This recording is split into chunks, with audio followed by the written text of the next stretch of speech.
नमस्कार दोस्तों, आज आपका एक बार फिर से स्वागत है हमारे YouTube चैनल पर। ऐसी ही और जानकारी प्राप्त करने के लिए हमारे चैनल को सब्सक्राइब करते रहिएगा।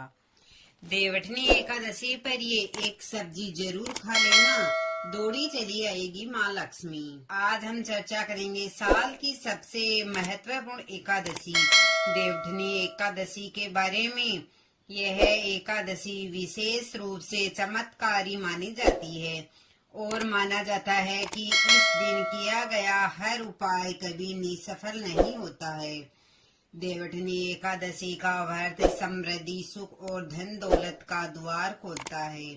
तो अगर आप अपने जीवन में कोई शुभ परिवर्तन लाना चाहते हैं तो इस वीडियो को अंत तक जरूर देखना। दोस्तों, हम देवठनी एकादशी की तिथि, पूजा विधि और व्रत से जुड़ी सभी महत्वपूर्ण जानकारियां आपके साथ साझा करने जा रहे हैं। यह भी बताएंगे कि इस दिन किन खास चीजों का ध्यान रखना चाहिए ताकि माता लक्ष्मी और भगवान विष्णु की कृपा आप पर बनी रहे। तो बिना देरी किए चलिए शुरुआत करते हैं। हिंदू धर्म में देवठनी एकादशी को बेहद ही शुभ माना जाता है। यह वह दिन है जब भगवान विष्णु 4 महीने की योग निद्रा से जागते हैं। इसके साथ ही मांगलिक कार्यों की शुरुआत होती है। इस एकादशी को देवोत्थान या देव प्रबोधिनी एकादशी भी कहा जाता है। देवठनी एकादशी को 24 एकादशियों में से सबसे श्रेष्ठ माना जाता है क्योंकि यह सीधे भगवान विष्णु की कृपा को आकर्षित करती है। हर साल कार्तिक मास के शुक्ल पक्ष की एकादशी को देवठनी एकादशी का पर्व मनाया जाता है। इस साल यह शुभ दिन 12 नवंबर 2024 को मनाया जाएगा। विष्णु जी की पूजा करने से साधक को मनोवांछित फल की प्राप्ति होती है।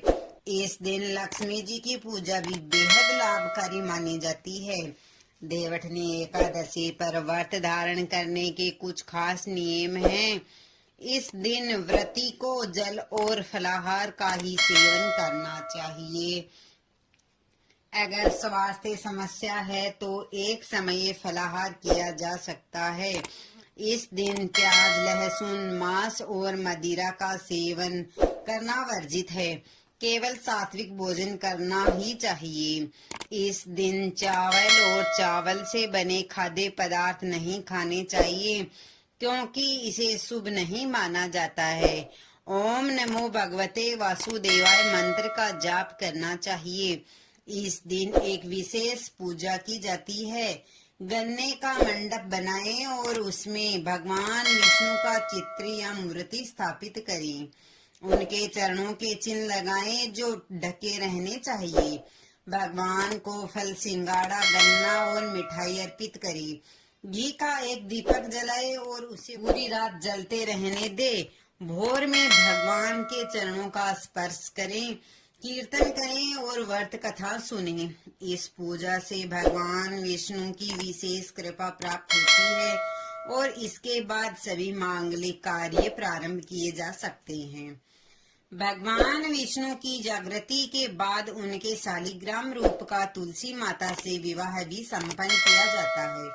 तुलसी विवाह से वैवाहिक सुख में वृद्धि होती है और परिवार में समृद्धि आती है। हिंदू शास्त्रों के अनुसार तुलसी भगवान विष्णु को अत्यंत ही प्रिय है, इसलिए इस दिन तुलसी के पत्ते अर्पित करने से भगवान प्रसन्न होते हैं। देवठनी एकादशी के दिन कुछ विशेष नियमों का पालन करने से व्रतधारी को अधिक पुण्य और शुभ फल मिलता है। इस दिन किसी के प्रति द्वेष या कटुता की भावना नहीं रखनी चाहिए और ना ही किसी के साथ विवाद करना चाहिए। इसे भगवान विष्णु और माता लक्ष्मी की नाराजगी का कारण माना गया है। साथ ही इस दिन दोपहर में सोने से भी बचना चाहिए क्योंकि ऐसा करने से पुण्य नष्ट हो सकता है। एकादशी के दिन अन्नदाता का विशेष महत्व है। इस दिन दान करने से व्यक्ति को शुभ फल प्राप्त होता है। ध्यान रहे कि स्वयं किसी और के द्वारा दिया गया अन्न ग्रहण ना करें। इस दिन निराहार व्रत संभव न हो तो एक बार फलाहार कर सकते हैं, लेकिन मांसाहार और तामसिक पदार्थों का सेवन नहीं करना चाहिए। व्रत रखने वाले व्यक्तियों को दशमी के दिन भी प्याज, लहसुन, मांस और मदिरा का सेवन नहीं करना चाहिए। इस दिन गाजर, सलजम, गोभी और पालक का सेवन भी करना वर्जित है। एकादशी पर मिष्ठान और सूखे मेवे जैसे बादाम, पिस्ता का सेवन किया जा सकता है। व्रत के आहार में शकरकंद, नारियल, सेंधा नमक आदि को शामिल किया जा सकता है। देवठनी एकादशी से जुड़ी पौराणिक कथा का भी विशेष महत्व है। इस कथा का श्रवण करने से व्यक्ति को जीवन में सभी प्रकार के सुखों की प्राप्ति होती है और हर प्रकार के दोष दूर हो सकते हैं। कथा के अनुसार भगवान विष्णु 4 महीने तक क्षीर सागर में योग निद्रा में रहते हैं और इस दिन जागृत होकर अपने भक्तों की कल्याण करते हैं। कथा के दौरान कीर्तन और भजन करने से भगवान विष्णु शीघ्र प्रसन्न होते हैं।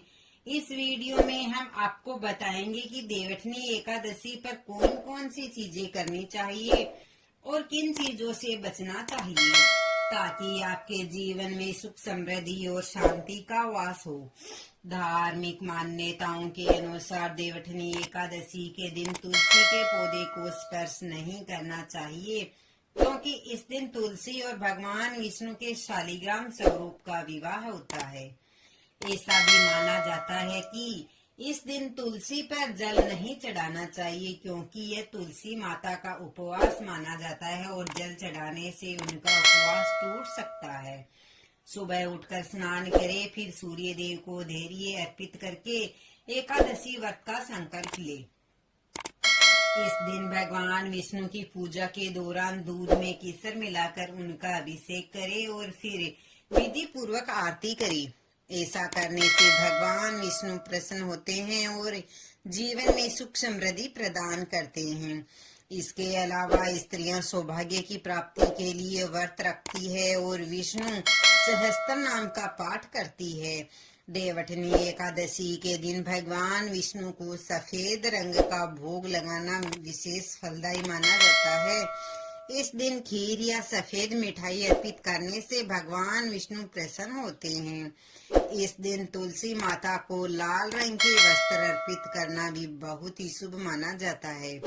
ज्योतिष शास्त्र के अनुसार लाल रंग मंगल का प्रतिनिधित्व करता है और इसे सुख, समृद्धि का प्रतीक माना जाता है। मान्यता है कि लाल चुनरी अर्पित करने से घर में धन संपदा का वास होता है और ऐसे प्रभाव दूर होते हैं। भगवान विष्णु का आशीर्वाद पाने के लिए इस दिन पीले वस्त्र पहनना बहुत ही लाभकारी माना जाता है।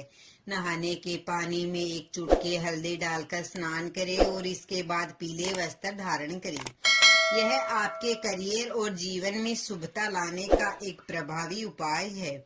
यदि विवाह में किसी प्रकार की समस्या आ रही हो तो देवठनी एकादशी के दिन केसर, हल्दी या पीले चंदन का तिलक लगाकर भगवान विष्णु को पीले रंग के फूल अर्पित करें। इससे विवाह की रुकावटें दूर होती है और जल्दी विवाह का योग बनता है। जो लोग कर्ज से परेशान हैं, उनके लिए इस दिन पीपल के पेड़ पर जल चढ़ाना और शाम को दीपक जलाना बेहद ही लाभकारी माना जाता है। यह उपाय करने से कर्ज से शीघ्र मुक्ति मिलती है। धन संबंधी समस्या को दूर करने के लिए इस दिन तुलसी के पौधे में गन्ने का रस चढ़ाए और तुलसी माता की आरती करें। मान्यता है कि ऐसा करने से जीवन में कभी भी धन की कमी नहीं आती है और परिवार में सुख शांति बनी रहती है। एकादशी के दिन ध्यान देने योग्य बातें। चावल का सेवन न करें। देवठनी एकादशी के दिन चावल का सेवन नहीं करना चाहिए।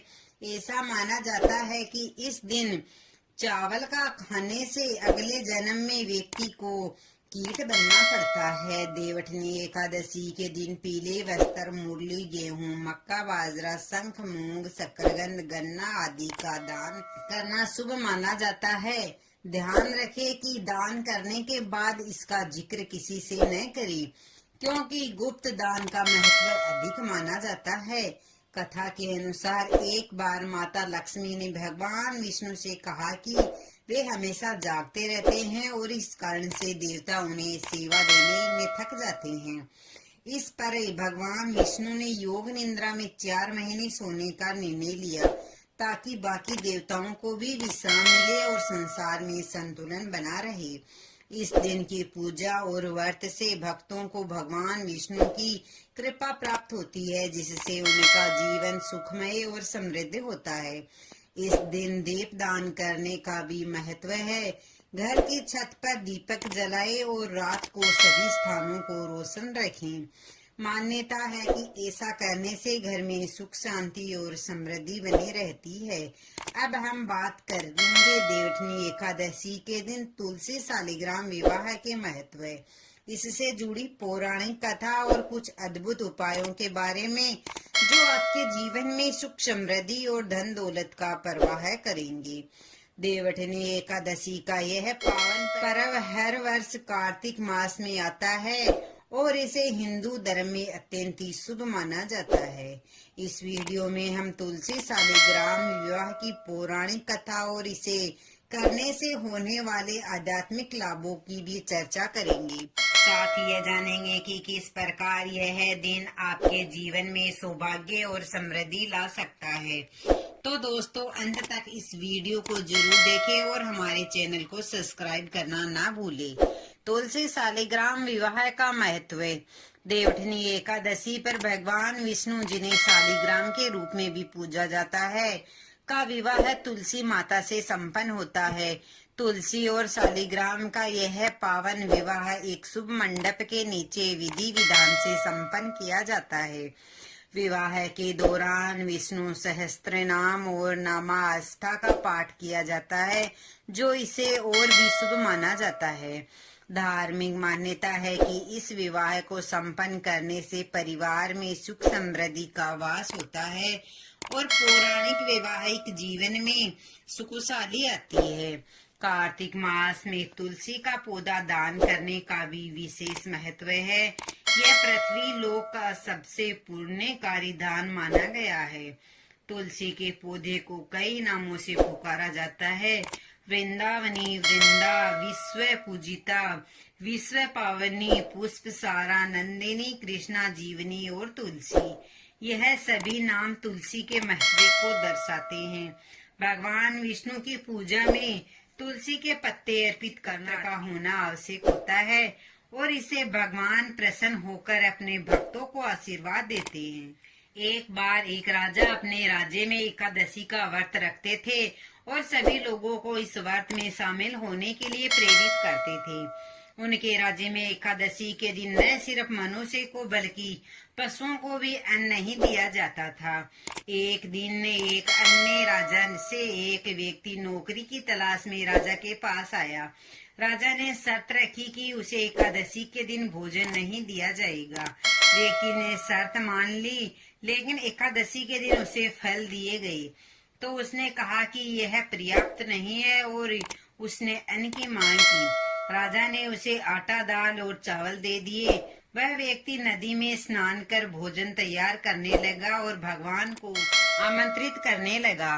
भगवान विष्णु 4 भुजाओं वाले चतुर्भुज रूप में प्रकट हुए और उसके साथ भोजन करने लगे। जब अगले एकादशी पर व्यक्ति ने दुगुनी मात्रा में भोजन मांगा और राजा को बताया कि भगवान विष्णु भी उनके साथ भोजन करते हैं, तो राजा को विश्वास नहीं हुआ। राजा ने उसे सत्यापित करने का निश्चय किया और पेड़ के पीछे छिपकर दृश्य देखा। राजा को जब यह सत्य का अनुभव हुआ तो उन्होंने महसूस किया कि पूजा तभी सफल होती है जब मन में पूर्ण शुद्धता और भक्ति हो। तुलसी शालिग्राम विवाह की एक और कथा। कहा जाता है कि भगवान विष्णु एक दिन मार्ग में एक सुंदर कन्या का रूप धारण करके बैठ गई। राजा ने उसे कन्या से विवाह का प्रस्ताव रखा, लेकिन कन्या ने शर्त रखी कि राजा को अपने सारे अधिकार उसे सौंपने होंगे और उसके बनाए भोजन को भी खाना होगा। राजा ने यह शर्त मान ली। एकादशी के दिन जब उसने मांसाहार बनाने का आदेश दिया तो राजा को एकादशी के नियम याद आए। जब राजा ने मना किया तो रानी ने कहा कि या तो राजा खाना खाए या अपने पुत्र का बलिदान दे। अंततः राजा ने अपने पुत्र का बलिदान देने का निश्चय कर लिया। भगवान विष्णु को यह देखकर प्रकट हुए और राजा को आशीर्वाद दिया कि उनकी इस निष्ठा और समर्पण के कारण उन्हें परम धाम की प्राप्ति होगी। भगवान विष्णु का केसर से अभिषेक। केसर मिले दूध से भगवान विष्णु का अभिषेक करने से करियर में बाधाएं दूर होती है और सफलता प्राप्त होती है। इस कथा से हमें यह सीख मिलती है कि सच्ची भक्ति और निष्ठा से की गई पूजा भगवान को शीघ्र प्रसन्न करती है। मन की शुद्धता और भक्ति का भाव रखकर ही भगवान की पूजा का असली लाभ मिलता है। दोस्तों, वीडियो कैसा लगा? वीडियो अच्छा लगा तो वीडियो को लाइक शेयर सब्सक्राइब जरूर कीजिएगा। धन्यवाद।